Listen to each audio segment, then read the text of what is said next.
자, 오늘 강의할 내용은 PWM 측정 비교 분석입니다. PWM 측정 비교 분석. 전번에도 말씀드렸다시피 오늘은 이제 비교 분석을 하는데 DM0565R이라는 파워 스위치의 구조는 말씀드렸죠. DM0565R 구조는 우리가 파워 스위치라고 명하는데 안에 PWM하고 FET가 하나의 디바이스 안에 통합되어 있는 거죠. 그래서 다리가 6개가 나와 있어요. 이렇게 다리가 6개 쭉 나와 있습니다. 그래서 이 단품 상태로 우리가 절연저항 값을 가지고 우리가 양부 판별할 수 있다.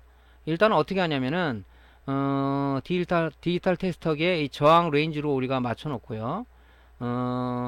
이 그라운드가 공통 단자예요. 그라운드하고 각 단자 간의 절연저항을 측정을 하는 거죠. 그래서 그 절연저항 측정할 때 그라운드와 각 단자의 저항값을 냈을 때 수백 킬로에서 수십 메가 오음이 측정돼 양품이라는 얘기죠. 그래서 데이터 시트에 보면은 요 2번 단자가 그라운드입니다. 그라운드. 그라운드. 그래서 제가 이제 그라운드와 VC 시간의 저항압을 한번 이 단품 상태로 측정해 보니까 0.436 메가옴이 나왔어요. 양품이죠. 예. 이 이하로 만약에 떨어졌다. 그러면 절연장이 나쁘니까 뭐 어떤 오동작이 되거나 아니면 뭐 어떤 이상 현상이 발생되겠죠. 그럼 우리가 교체를 해줘야 된다는 얘기죠. 왜 이게 오래되면은 문제가 생긴다고 그랬죠? 비록 다리는 6개가 이렇게 나와 있지만 이 안에 내부 회로는 굉장히 복잡해요. 보면 뭐 TR도 들어가 있고 뭐 OPM도 들어가 있고 여러 가지 회로가 발진 회로가 구성돼 가지고 단지 다리를 6개 뽑아서 이렇게 쓰는 거다 보니까 이 안에 있는 소자들이 오래되면 용량 감퇴가 돼요. 그러다 보니까 뭐 영원히 쓴다 그러면 뭐 반도체 만드는 회사는 이 망하겠죠. 그래서 이 수명 연할이라는 게 있어요. 자동차도 연식이 있으면 오래되면은 폐기하듯이 마찬가지입니다. 영원히 쓰는 건 없잖아요. 그래서 각 그라운드를 기준으로 해서 각 단자 간의 저항 측정을 해서 우리가 이렇게 양부 판별할 수가 있더라 하는 거죠. 여러분들은 각 단자 간, 저는 하나만 그라운드와 VCC만 쟀지만 여러분들은 그라운드 단자를 기준으로 해서 각 단자 다 측정을 해야 돼요. 편의상 제가 하나만 이렇게 보여드리기 위해서 한 겁니다. 자, 또 SOP 8핀 타입의 LD757 많이 쓰는 거죠, 이것도. 얘가 데이터 시트에서 찾아오면은 4번이 그라운드예요, 4번이 그라운드.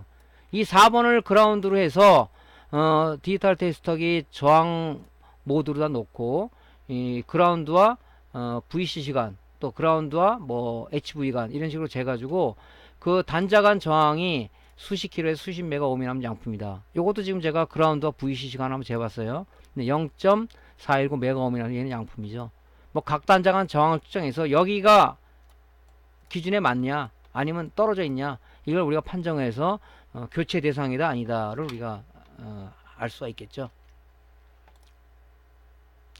자, 그럼 PWM이라는 그 소자가 제품의 어디 부분에 쓰이냐, 어떤 제품에 쓰이냐 보면 메인보드에도 우리가 쓰입니다. PWM이 이렇게 굉장히 조그만 거죠. 이렇게 조그만 건데 소자가 굉장히 좀 뭐 BJ 비슷하게 돼 있어서 이거 솔더링 기술이 오래 그 축적이 되지 않으면 못 붙여 이거. 여기 칩본드도 붙어 있고 여기 안에 띄기도 어렵고 붙일 때도 아주 이 굉장히 어렵습니다. 그래서 이렇게 존재를 해요. PWM이. 그 이제 PWM이 이제 CPU VID 신호를 받아가지고 얘가 PWM에 동작하게 되면 PWM 막바로 FET에서 스위칭 신호를 주는 게 아니라 FET에서 드라이버 IC로다 온오프 신호를 주게 되면 드라이버 IC가 FET한테 스위칭을 해서 CPU가 필요한 1.5에서 1.85V를 공급하고 있다는 거죠. 뭐 지금은 메인보드 강의 시간 아니지만 이렇게 구조가 돼 있어요. 그러니까 이런 우리 PWM을 디솔더링하고 솔더링 하는 것은 굉장히 노하우 축적이 좀 돼야 되겠죠. 그래서 메인보드는 여기 이렇게 적용하고 있습니다. 뭐 립스보드는 뭐 항상 PWM이 있으니까 여기 이렇게 존재를 하죠. 이렇게 PWM이 FET가 여기 붙어 있네요. 여기는. 근데 이렇게 보통 이렇게 안 붙어 있고 DM0565R 스타일로다가 방열판에 FET가 보통 많이 붙어 있죠. 여기 FET가 이렇게 되어 있습니다.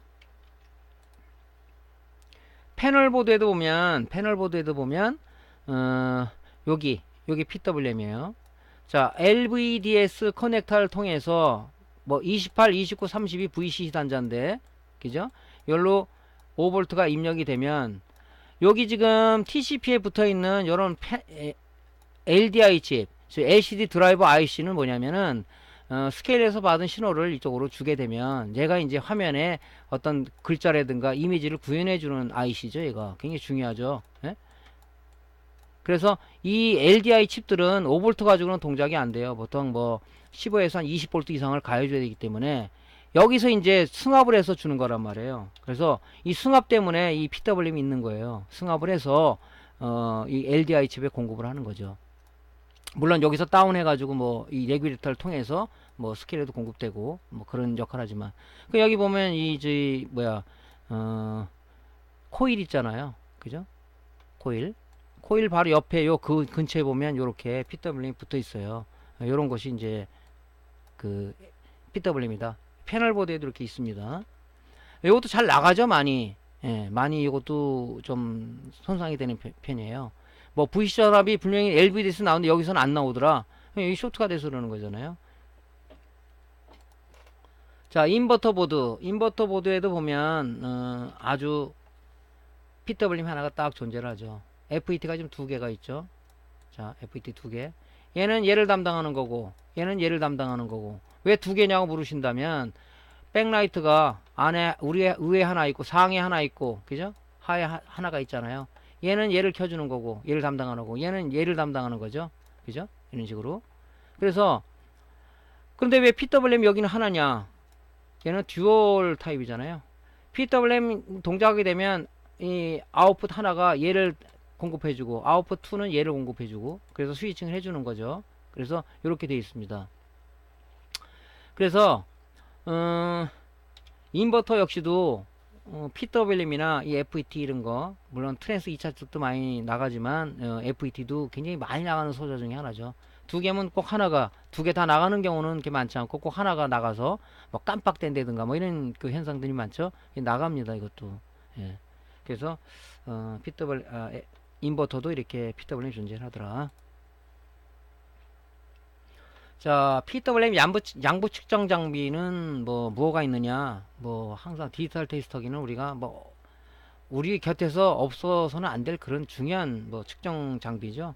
그래서 스마트 트위저 같은 경우는 좀 여유 있으신 분은 지금 간혹 카페에 보니까 우리 그 카페 회원님들께서는 보니까 알리에서 저렴한 스마트 트위저를 그 사시는 분이 있더라고요.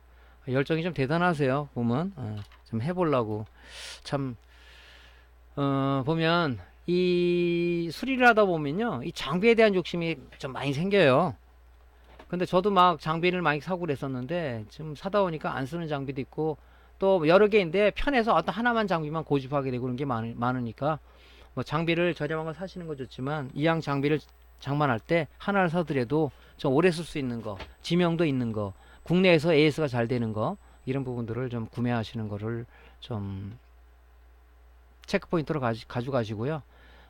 또 너무 욕심내서 뭐 나중에 이 사장되는 그런 장비는 구입 안 하시는 게 낫겠죠. 자, PWM, 레귤레이터 뭐 이런 것들은 발진 소자잖아요. 발진 소자는 전압도 물론 재는 게 중요해요. 중요하지만 제일 중요한 것은 발진 파형이 제대로 나오고 있는지 안 나오고 있는지를 측정할 때 디지털 테스터기는 전압을 측정하는 장비지 파형을 측정하는 장비는 아니다. 그래서 오실로스코프로다가 파형을 찍어봐야 이 소자가 정상 발진하고 있다 하는 것을 알 수 있다고 얘기했죠. 근데 매번 드리는 말씀이지만 수리 입문하시는 분이 고가의 오실로스코프를 장만하기가 아직은 좀 어려울 거예요. 항상 뭐 강의하면서도 오실로스코프 얘기를 하다 보면 죄송한데요. 어차피 우리가 수리를 하거나 이거 하기 위해서는 이 장비를 필수적으로 갖고 있어야 되거든요. 새 장비가 좀 어렵다면 인터넷에 보면 뭐 10만원대에서부터 아주 저렴하게 많이 나오는데 이 아날로그 오실로스코프가 좀 많이 나오더라고요. 뭐 텍트로닉스 것도 많이 나오고 그러는데 일단은 구매하실 때는 고객 평이라든가 이런 내용들 뭐 구매 건수라든가 이런 걸 봐서 철저하게 좀 체크를 한 다음에 사셔야 될 걸로 알고 있고요. 항상 100메가 이상 되는 걸 구입을 하셔라. 100메가 이하 되는 거는 측정 못하는 것도 많아요. 100메가 이상 되는 중고 장비를 구입하는 것도 나쁜 거는 아닙니다. 저도 초기에는 이제 중고 장비를 구입해서 썼는데 지금도 뭐 몇 대 가지고 있는데 뭐 다 안 쓰는 것도 있어요. 뭐 40메가짜리도 있고 그때 몰라서 뭐 20메가짜리도 사고 그랬는데 지금은 이제 칼라하고 흑백하고 좀 가지고 있죠. 근데 이제 이 오시로스코프가 이 아날로그는 상당히 파형이 부드러워요. 리플 체크하기도 좋고 아주 파형이 예뻐서 측정이 아주 고르게 나옵니다. 근데 디지털은 굉장히 이런 노이즈 비슷하게 나오기 때문에 어떤 때 좀 짜증나는 경우도 있죠. 근데 개인 뭐 취향이죠, 그런 거는. 자, PW 불량 유형에 보면 뭐 이것도 PW 타는 경우도 있어요. 뭐 과전류가 흐른다든가 뭐 낙뢰를 맞은다든가 뭐 이러면. 그 다음에 쇼트 쇼트도 발생이 되고요. 저련 장치에서 0.0 뭐 이렇게 나오면 이게 쇼트잖아요, 그죠? 또 저항값이 밑으로 내려갈 때도 저련 저항 불량으로 해서 용량 감퇴다 이렇게 판정을 하는 거고, 그다음에 이제 열화가 돼서 열이 많이 받다 보니까 열화가 돼서 동장은 되지만 열화가 되는 경우도 있더라. 그다음에 이제 냉납이라는 것은 항상 이 우리 립스보드 수리하거나 이 PCB 수리할 때는 항상 따라오는 거죠. 이게 열이 받으면 납이 녹았다 식었다 하면서 접점이 떨어지는 경우, 눈으로는 이렇게 확인이 가능한 것도 많아요. 그래서 수리가 들어오면은 이제 좀 경험 있는 수리맨들은 보통 보면 유관 검사를 합니다. 유관 검사에서 60%를 걸러내는데 이제 초보자들은 그런 눈에 잘 안 띄죠. 그게 뭐냐, 그 사람이 눈이 좋아서 그러는 게 아니라 이 경험이 많다 보니까, 이 경험의 통계치가 많다 보니까 유관 검사를 아니 어느 부분에 냉납이 잘 발생되더라. 트랜스 부분에 잘 냉납 발생돼. 스케일러 어떤 냉납이 좀 되는 것 같아. 이렇게 어떤 통계치가 있다 보니까 이제 그렇게 하는 거겠죠. 그 사람이 눈이 무슨 뭐 독수리 유형 10.0이 되는 게 아니라 이런 경험치겠죠. 자, 이제 SMPS를 우리가 전원 인가 상태에서 측정할 때 주의할 사항은 뭐냐면, 립스보드는 1차 측 그라운드와 2차 측 그라운드가 좀 틀려요. 그래서 주의를 하셔야 됩니다. 자, 그래서 한번 실물을 놓고 한번 볼게요. 자, 이게 SMPS가 이제 이렇게 모양이 이렇잖아요. 단풍을 놓고 봤을 때 제품을. 그래서 이 트랜스를 기준으로 해서 이 전원과 연결된 쪽 220V 전원 라인과 인가된 쪽을 우리가 1차 측이라고 얘기하고, 부하와 연결된 쪽, 이 부하와 연결된 쪽을 우리가 2차 측이라고 얘기를 합니다. 트랜스를 기준으로 해서. 뒷면을 싹 이렇게 돌려보면 이렇게 지금 구분이 되어 있어요. 이렇게 라인이 보통 뭐 이렇게 칠해져 있어요. 이 솔다 마스크 지금 화연 잉크로 되어 있는데 이렇게 있고, 여기가 1차 측, 여기가 2차 측 얘기하는 거죠. 어떤 거는 이제 안에 이렇게 검은 솔다 마스크 잉크로 칠해져 있는 것도 있어요. 그래서 우리가 보통 보면 그냥 트랜스를 기준으로 해서 1차 측이다, 2차 측이다 이렇게 보는 거죠. 이렇게. 그런데 측정 시 주의사항이 뭐냐면 1차 측과 2차 측 그라운드가 틀리기 때문에 조심을 해야 돼요. 1차 측의 그 접지 그라운드는 어디냐면은 1차 측의 접지는 대전화 콘덴서 이 마이너스가 1차 측의 그라운드입니다. 대전화 콘덴서 마이너스. 그 다음 2차 측 그라운드는 어디냐, 2차 측 그 콘덴서가 여러 개 있죠. 5V 나오는 부분도 10V 나오는데 무조건 어느 콘덴서든 마이너스 그걸 우리가 2차 측 그라운드라고 한다. 또 내지는 왜 2차 측에 보면 나사를 이렇게 박는 그 나사 구멍이 있어요. 거기도 이제 그라운드라고 보시면 되는 건데, 보통 편리하게 그냥 2차 측의 콘덴서 마이너스 극을 우리가 2차 측 그라운드라고 한다. 그래서 그냥 이거를 우리가 알고만 있으면 되는 게 아니라, 우리가 측정을 할 때는 리드선 하나를 준비해 가지고 그 한쪽은 이 대전압권 내에서 마이너스에 리드선 하나 이렇게 납땜을 하시고요. 2차 측 그라운드는 또 리드선 하나 가지고 납땜을 해 가지고 이 리드선을 바깥으로 이렇게 끄집어내세요. 이렇게. 그래서 측정할 때 1차 측을 측정한다 그러면 여기다가 오실로스코프에 그죠? 접지선을 여기다 물리고 한쪽 프로브를 갖다 놓고 측정을 하시면 되겠죠. 전압 측정도 마찬가지죠. 테스트하기를 요 그라운드 단자에 물리고 하나를, 그죠? 하나 갖고 측정을 하잖아요. 이걸 안 하고 두 개로 이렇게 측정했을 때는 잘못하면 밀려가지고 다른 쪽에 부품 쇼트가 일어나는 경우가 있어요. 그래서 어떻게 이제 그걸 만드시냐면, 우리 그 파워 서플라이 그 데스크탑 버려진 거 많잖아요. 이런 선을 이렇게 잘라가지고 이 선을 이렇게 만드세요. 그래서 하나는 요거 노란 선, 요거는 여러분들이 색깔을 구분하는 거 좋겠죠. 노란 선은 이 대전압 콘덴서 마이너스 접지라고 보시면 되고, 요 검은 선은 요 2차 측이죠. 콘덴서 마이너스 연결한 겁니다.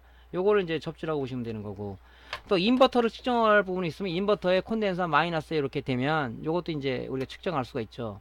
이게 간격들이 좁기 때문에 이 측정하다 보면 이 프로브가 다 가지고 쇼트가 되는 경우가 있어요. 그죠? 그러니까 이런 식으로 이제 그 만들어 가지고 하면 되고, 여기다가 이제 스위치를 달았는데 왜 달았냐 물으신다면 그건 이제 좀 이따 말씀을 드릴게요. 자, 이런 식으로 이제 우리가 만들어 놓으면 측정하기가 아주 좀 편하죠. 예. 요것도 이제 우리가 측정할 때 나름대로 요령이다 하는 거죠. 예. 그래서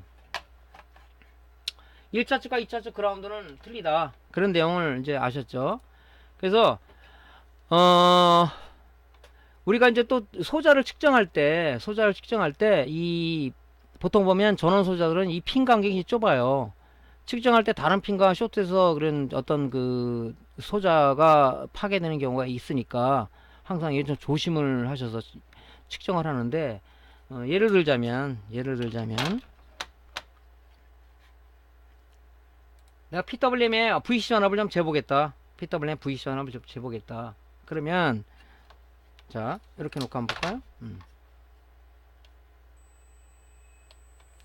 자, 요게 지금 예를 들어서 요게 VCC다. PWM 여기 VCC다. 그러면 여기다 이렇게 풀업을 대면 요거하고 잘못하면 다 가지고 쇼트가 나요. 요 VCC와 연결된 회로를 찾아서 그 바깥쪽에, 예를 들어서 여기가 지금 콘덴서 이쪽이 지금 연결된 부분이라면 여기다 찍어야죠. 여기다 찍다가 옆에다 부닥치면은 그 소자가 쇼트가 돼버려요. 그러니까 요 만약 요게 1번 요 지금 16번 단자가 VCC다 그러면, 그죠? 요거 연결된 회로를 찾아서 그 소자에다 대고 측정을 하시는 게 좋겠죠. 그것도 요령입니다.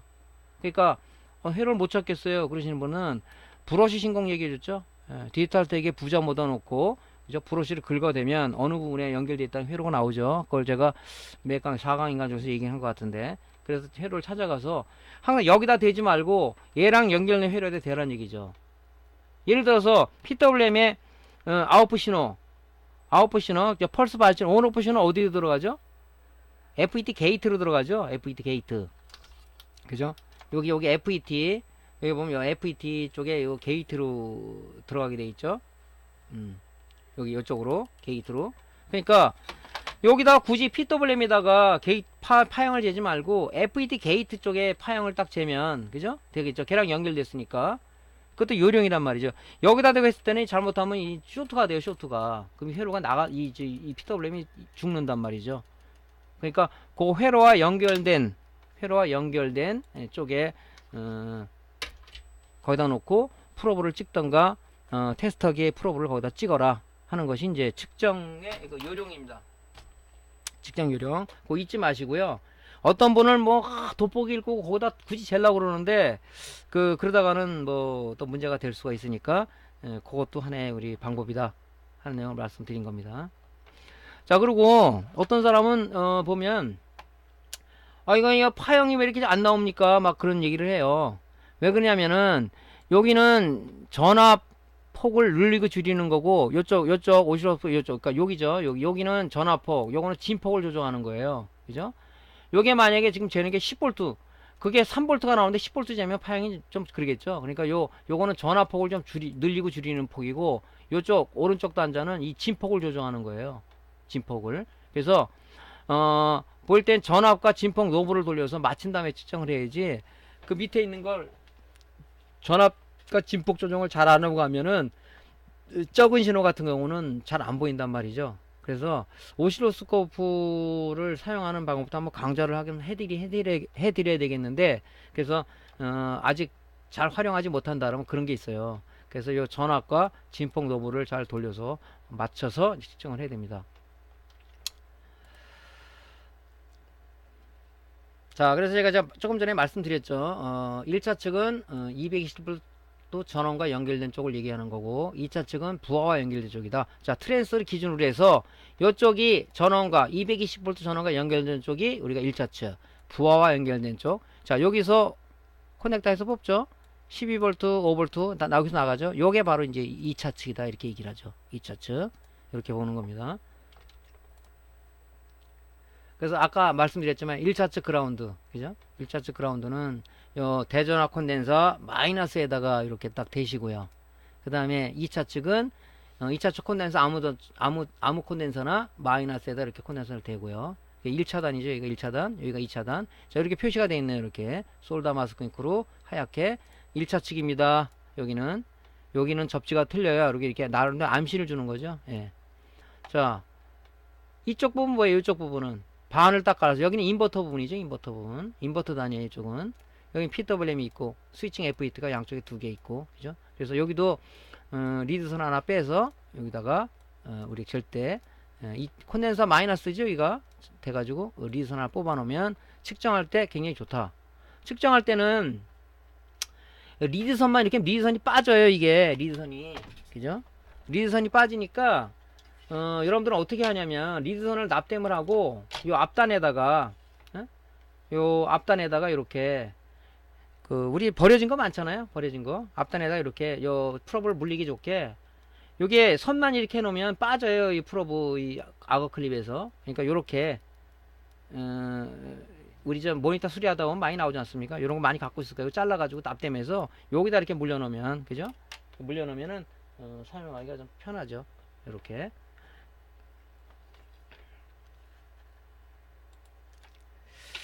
자, 그래서 요렇게 이제 하면은 우리가 측정할 준비는 이제 모두가 끝났다. 뭐 내가 수리를 끝마치고 나서 아니면 공부 차원에서 한다 그러면 이제 끝났다. 예. 그래서 요렇게 하면 편리합니다. 자, 이제 SMPS 파형 측정인데요. SM 파형 측정. 자, 파형 측정 포인트는 뭐냐면 이제 요거 LD757호는, 그죠? LD757호는 내부 발진 기능만 갖고 있는 거죠. 여기 FET가 존재를 이렇게 하죠.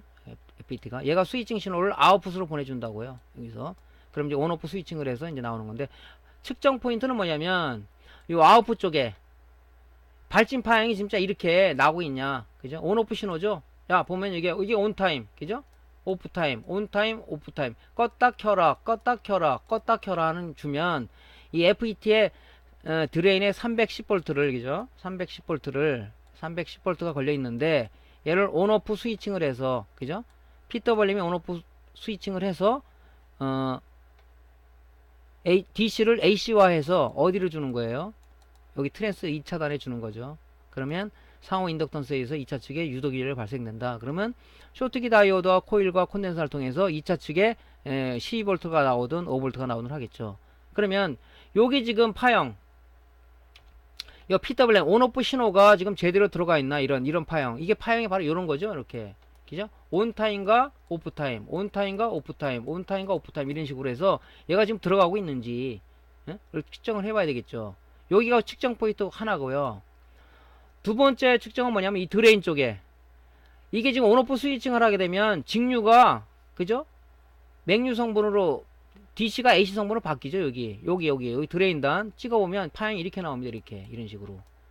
이런 식으로 이 파형이 지금 제대로 나오고 있는지를 우리 측정해야 되는 거고. 자, 이제 스위칭이 완료됐다 그러면 트랜스 2차 측에 유도 기적이 발생된다고 그랬죠.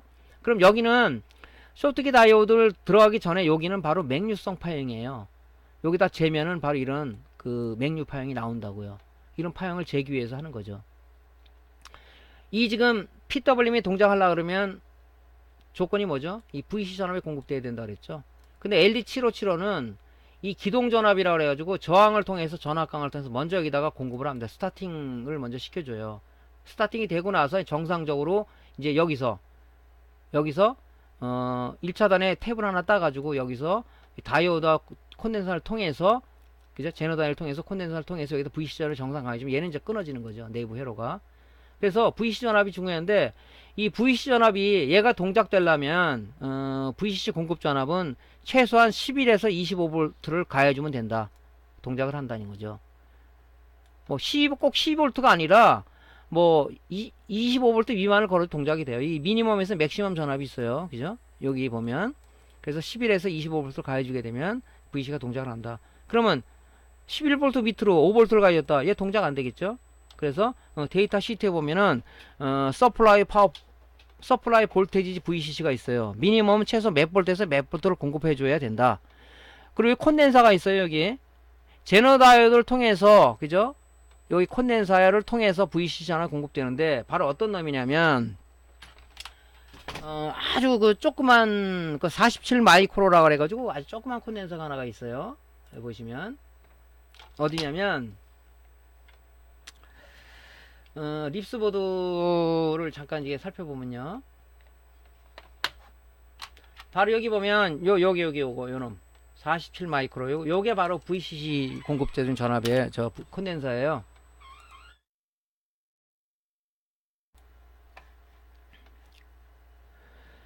그래서 그 조그만 콘덴서가 47 마이크로 콘덴서예요.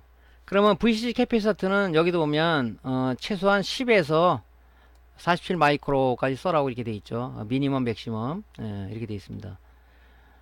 그래서 이렇게 이제 LD7575를 쓴 이제 그 SMPS의 파형 측정 포인트는 보통 세 가지로 보면 됩니다. 온오프 스위칭 파형이 제대로 나오냐, 게이트에서 스위칭된 신호가 파형이 제대로 나오냐, 그 다음에 2차 측에 쇼트키 다이오드를 통하기 전에 제대로 맥류성 파형이 제대로 나오냐, 이 세 가지를 우리가 측정해 보면 되겠죠. 자, 실질적으로 이제 220V를 인가해가지고 제가 이제 측정을 한번 해봤어요. 해봤는데, 이 PWM 아웃풋을 측정한 거죠. 아웃풋을 측정해봤더니 이런 파형이 나와요. 이 온 타임과 오프 타임이죠. 프로브 배율은 1배율 10배율까지 놓을 수 있는데 1배율로 놓고, 전압은 2V에 놓고, 그죠? 진폭은 5 마이크로 세컨드로 놓고 이렇게 측정을 하게 되면 이런 파형이 나옵니다. 그래서 아, 정상 발진하고 있구나, 이렇게 우리가 판정을 할 수 있는 거죠. 아웃풋 단자 펄스 온오프 신호죠. PWM에서 내부 발진을 통해서 FET 게이트에 온오프 신호를 걸어주기 위한 스위칭 신호가 이렇게 나옵니다. 그죠? 지금 여기서 보신다면 얘가 이제 온 타임이에요. 요때는 FET가 드레인의 소스를 흘리겠죠. 이쪽에는 오프잖아요. 안 흐르죠? 또 흐르죠. 그래서 이제 DC를 AC화 해준다. 자, FET 이제 드레인 파형이죠. 드레인 파형. 드레인은 310V가 올리면 1배율로 측정하면 안 되겠죠. 1배율로 측정하면. 그죠? 10배율로 놓고 10V로 맞춰놓고 진폭을 5 마이크로 세컨드로 놓으면, 그죠? 10배율로 넣어야 돼요. 여기 측정 포인트입니다. 1배율이 아니라 10배율. 프로브를 좀 보면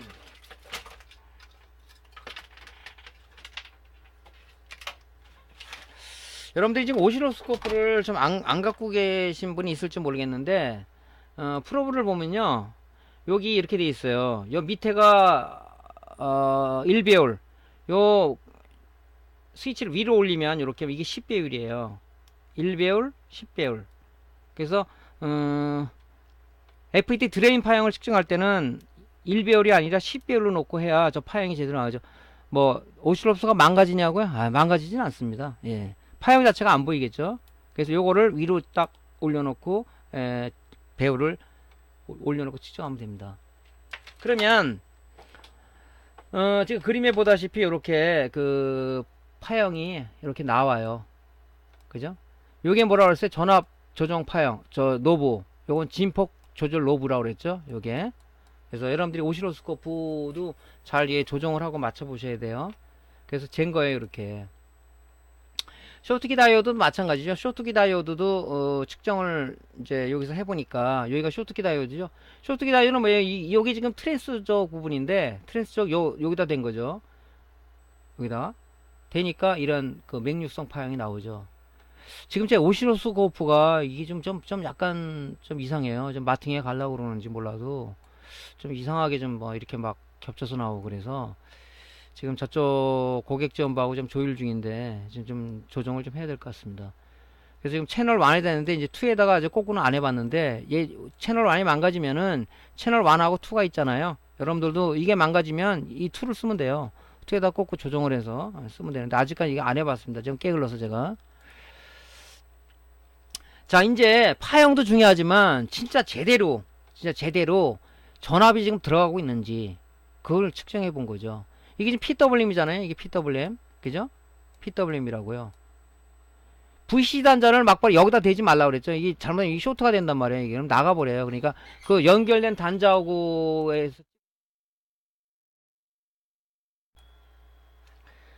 제가 아까 강의 때도 말씀드렸지만은 그 회로와 VC 단자와 연결된 그 회로를 쭉 따라가서 요 부분에다 찍으라는 얘기죠. 그죠? 그러면은 여기 이 소자가 소손될 그런 염려는 없겠죠. 그죠? 지금 한 단자는 어디에 물렸을까요? 1차 단위니까 요 노란색 여기다가 테스터기 마이너스 프로브를 물려놨겠죠. 한 손으로 자니까 편하잖아요. 그죠? 그렇게 해갖고. 그래서 여기 이렇게 요 근처에다 재는 겁니다. 그랬더니 PWM V시장 12V가 들어가죠. 10에서 18V 사이가 들어가요. 그거는 이제 아까도 얘기했지만은 소재에 따라서 뭐 12V를 들어가는 것도 있고 16V가 들어가는 것도 있어요. 아까 데이터 시트에 보면 뭐 미니멈 맥시멈 있는데 소재가 틀리니까 얘는 정상적으로 지금 VC 전압이 공급되고 있는 거죠. VC 전압 공급되니까 안에서 내가 발진에는 이미 동작하고 있다는 얘기죠. 그래서 지금 여기다가 FET에다가 지금 스위칭 신호를 걸어주고 있는 거죠. 지금 립스보드는 뭐라고 했죠? 오토 방식이라고 했죠. 전원만 넣으면은 PWM, FET 다 동작해서 12V, 5V가 나와요. 그러면은 인버터들은 어떻게 해? 인버터들도 마찬가지로 FET 드레인에 지금 12V가 가해지고 있고 그 다음에 PWM도 VDD가 가해지고 있어요. 근데 스위칭은 안 되고 있죠. 왜냐면은 AD 보드로부터 온오프 신호가 그죠? 온오프 신호가 PWM으로 들어가야 되잖아요. 그죠? PWM에 보면 여기 온오프 신호 단자가 있어요. 여기로 들어가야 이제 정상 발진을 해서 얘가 스위칭을 하는 거죠. 인버터는 단지 백라이트만 안 켜고 있는 거죠. 그죠? 그래서 온오프 신호를 받으면 이제 얘가 대기하고 있던 12V가 이 PWM 발진 파형이 발진이 돼서 이제 온오프를 해가지고 이제 CCF를 켜주는 거죠. 그러니까 12V가 지금 제대로 들어가고 있죠. 그래서 PWM VC 전압을 측정해 보는 거죠. 자, 2차 측에 지금 전압이 안 나오고 있어요. 왜 뭐지? 그럼 일단 제일 중요한 게 뭐라 그랬어요? 그죠? 일단에 PWM에 VC 신호가 들어가고 있는지를 측정 한번 해봐야 되겠죠. VC 신호가 들어가지 않으면은 PWM은 동작을 안 한단 말이에요. 그죠? 테스트하기 이렇게 재보는 거죠. 12V가 지금 정확하게 들어가고 있네요. 자, FET 드레인은 사실 전압을 재는 필요는 없어요. 그죠? 지금 요 291V라는 얘기는 뭐냐면, 그죠? 대전압 콘덴서를 통해서, 그죠? 물론, 브리지 다이오드와 대전압 콘덴서를 통해서 이 310V가 어디로, 코일을 통해서 FET 드레인에, 그죠? FET 드레인에 가해진다 그랬죠? 이게 바로 이 310V예요, 이게. 딱 재면, 290, 정확하게 나오네요, 그죠? 거의, 가깝게. 300, 여기다 이제 드레인에다가 우리가 오시로스 갖다 대면 아까 그런 파형이 나오겠죠. 그래서 전압도 한번 나오는지를 우리가 테스트하기로 측정을 해본다. 그죠?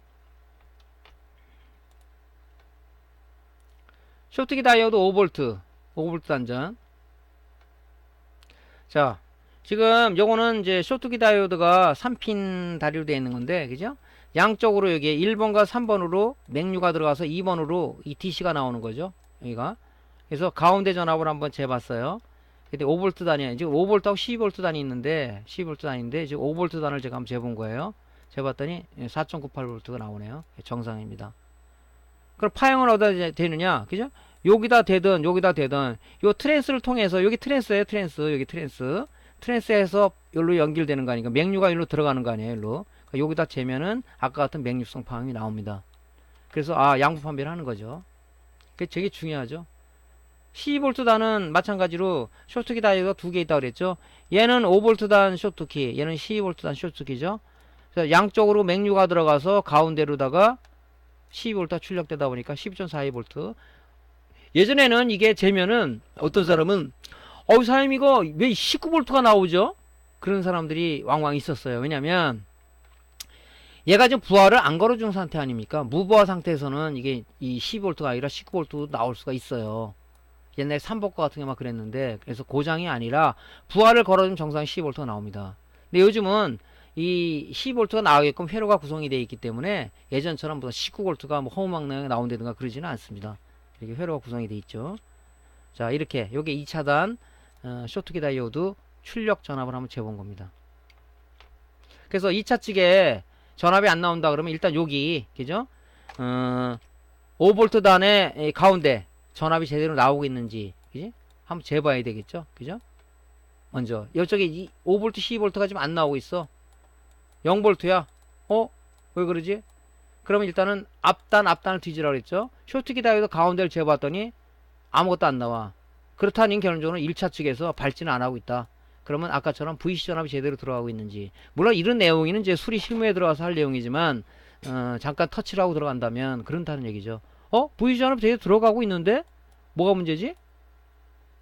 트랜스가 문제인가? 이 트랜스도 간혹 문제가 돼요. 그죠? 고주파 트랜스에도. 그래서 이제 앞단 뒤져서 이렇게 측정을 하는 거죠.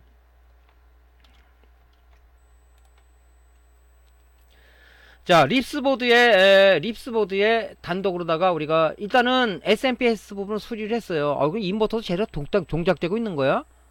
근데 이제 AD 보드를 연결해서 뭐 다 연결해서 해서 뭐 온오프 모니터 앞에 온오프 신호를 눌러줘야 되는데 귀찮잖아요, 그죠?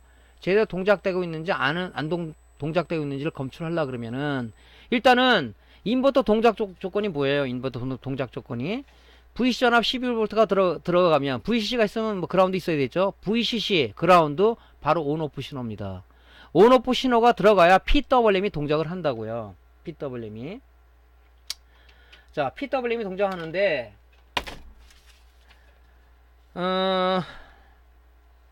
한번 제가 이 PWM에 지금 아까 지금 이 보여드리는 립스보드가 BIT 3713이라는 걸 쓰는데 그게 어떻게 되어 있냐면 보여드릴게요.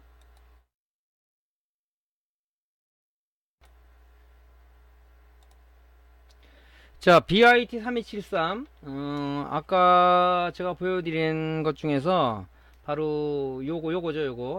요게 PWM이에요. 요게 BIT 3713이라는 그 PWM인데요. 다리가 16개 다리가 되어 있어요. 여기가 이제 1번 단자죠. 1번에서 시계 반대번 여기 16번 단자입니다. 그러면 여기서 우리가 볼 수 있는 게 요 10번 단자가 이 VCC 단자예요. VCC 단자. 여기가 이제 9번이 아웃풋 1.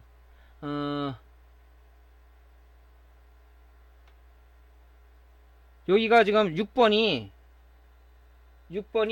VCC 단자죠. VCC 단자. 여기가 VCC 단자죠. 여기가 이제 6번이 온오프예요. 온오프인데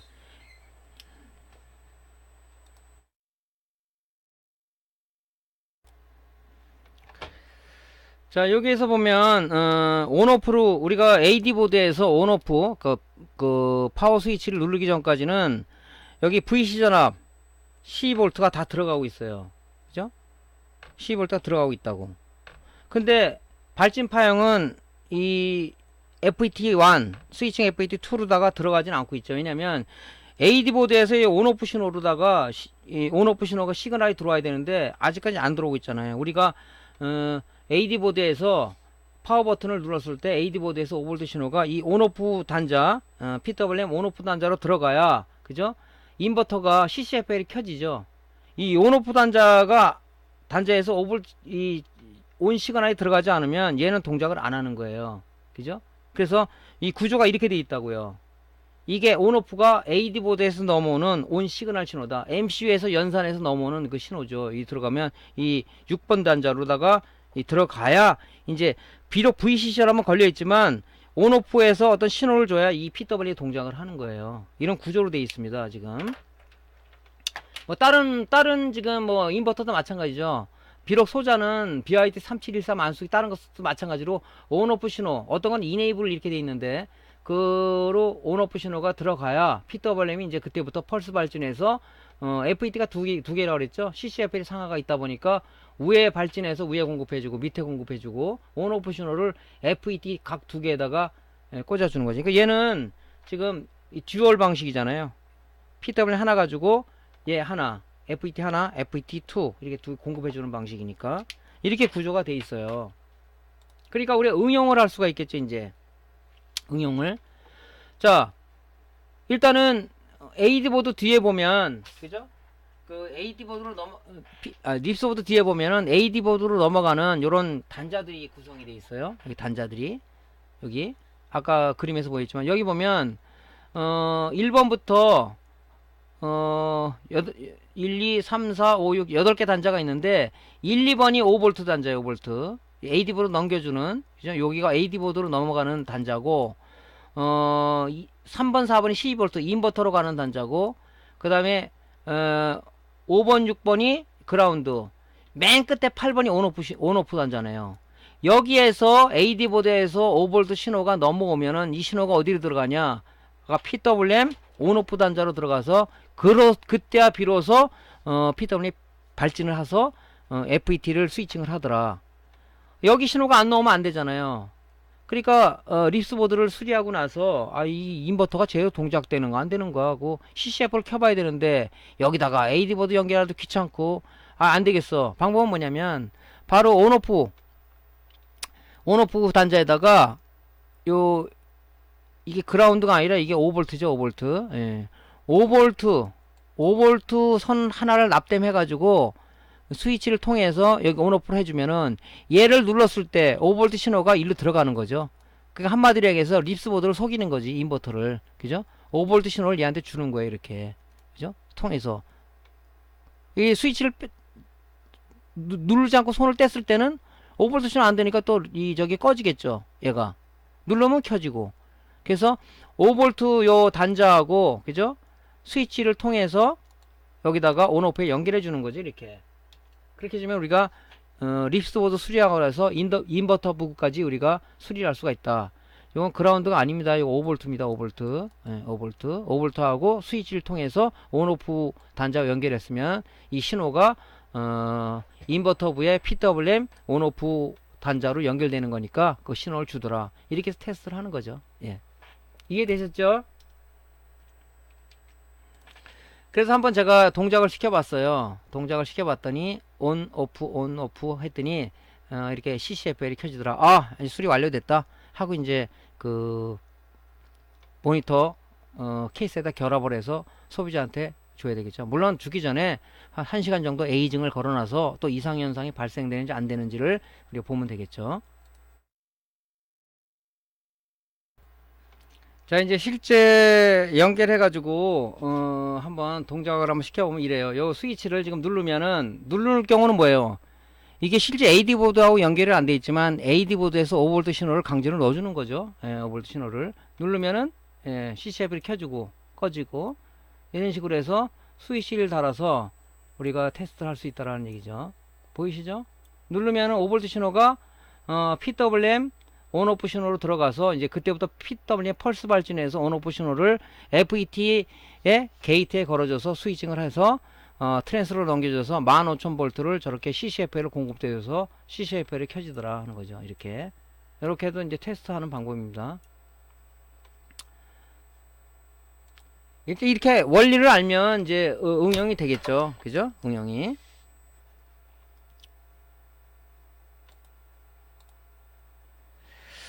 자, 일단은 오늘은 PWM에서 얘기를 드렸고요. 이제 마지막 기초 소자 강의는 다음 주 강의로 이제 종강을 하게 됩니다.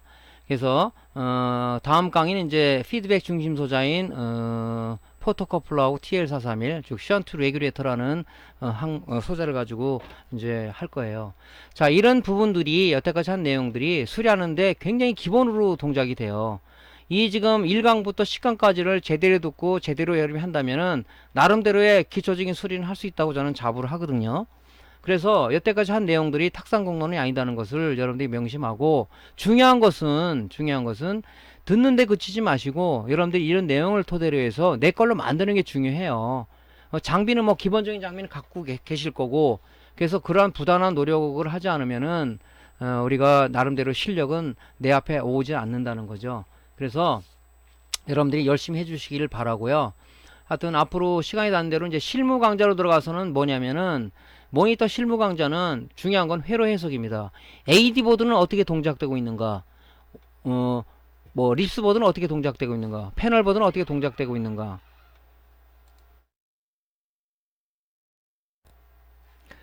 또 OSD 보드는 어떻게 동작되고 있는가 이런 회로 해석을 제대로 해야 수리가 가능하겠죠. 그런 부분들을 이제 공부하면서 실무를 접할 수 있는 그런 기회를 갖도록 이제 또 시간을 한번 가져보도록 하겠습니다.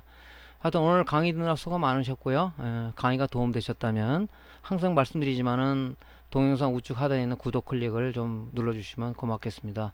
자, 다음 강좌에 다시 뵙도록 하겠습니다. 고생하셨습니다. 감사합니다.